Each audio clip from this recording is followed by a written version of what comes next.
My name is Augustus Doricko. I'm the CEO and founder of Rainmaker. We're a cloud seeding company that is enhancing precipitation via advanced radar and also drones for the sake of supplementing water supplies for farms, cities, reservoirs, and wildlife throughout the United States.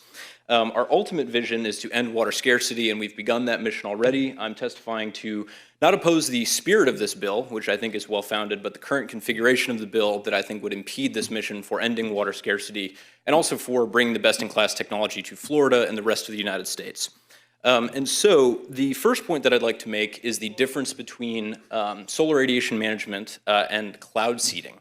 And so Senator Garcia did bring this up briefly. Solar radiation management is a very new technology. It's not something that's been tested at length. NOAA has done some very initial experiments on its efficacy. It is attempting to reduce the amount of solar radiation that makes it down to the planet by injecting reflective aerosols into the upper atmosphere.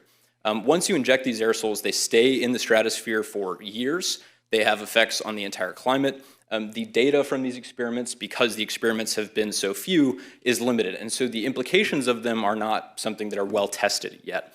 Cloud seeding is altogether different. The only similarity is that it has to do with the atmosphere. It has to do with the low atmosphere.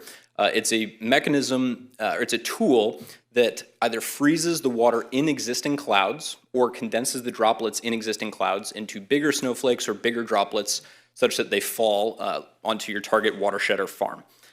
It's a technology that has existed for 80 years in the United States. It was patented by GE in 1946, but it hasn't been viable for a long time because we didn't have the appropriate radar to measure exactly what its effect is. I can tell you definitively that there is not cloud seeding going on in the state of Florida because you would be able to see its effect on radar. So the National Center for Atmospheric Research produced some great results from what's called the SNOWY campaign, where they were able to verify cloud seeding's effect, and they saw tens of millions of gallons of precipitation occur from each of their interventions, and that was very, very easily distinguishable on radar.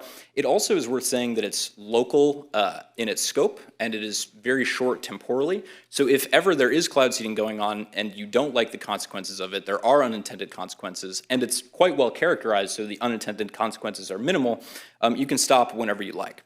So that point of differentiation between solar radiation management, which is something that I think the public should scrutinize more heavily, and cloud seeding, is important to make from the top. Then the second point I'd like to make is that, well, it has to do with the safety of cloud seeding, right? Because this has to do with environmental health, particularly pollution. Cloud seeding is conventionally done with a chemical called silver iodide. Its LD50, so its lethal dose, is 10 times higher than aspirin. And we're using about 50 grams per each operation. That's as much as can fit in the palm of your hand, right? That's less flour than is in a slice of bread. So the amount that accumulates into watersheds is in the parts per trillion after decades of operation, and we have data to prove that from programs that exist throughout the United States. This leads me into another point, which is the precedent that other states have set in cloud seeding permitting and licensing.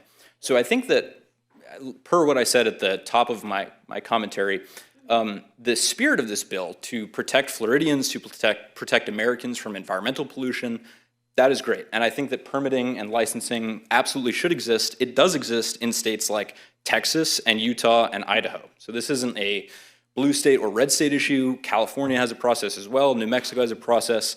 And we don't want anybody wantonly modifying the weather. So implementing a permitting regime so that it's only done responsibly and safely with best-in-class meteorological practices, that makes sense. And we advocate for that. Not only do we advocate for that, we, Rainmaker Technology Corporation, has engineers in all of those states that I mentioned that are actively modifying the weather, that are actively enhancing precipitation for farmers and reservoirs and cities that are undergoing drought. And that brings me into like my third and closing point. Like, what is this bill about? What are we voting on here?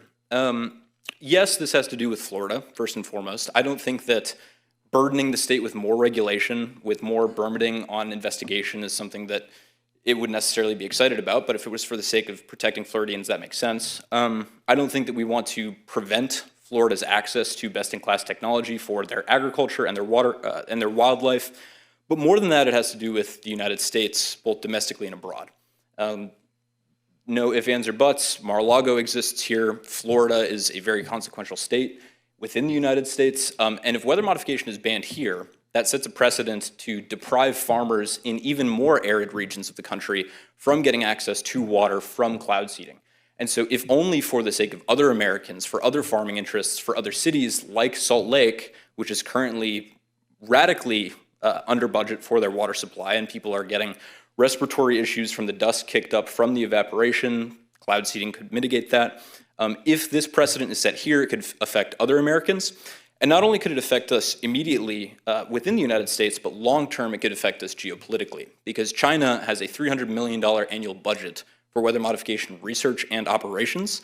And if we are to ban this here, if that precedent is set throughout the rest of the United States and perhaps federally, then we will lose control over the weather to China. And that's not something that I, as a patriot, or I think anybody else in Florida would advocate for. So in closing, I think that permitting and licensing for cloud seeding, which is a technology that other states throughout the union have adopted and created, I advocate for wholeheartedly, but SRM is something altogether different.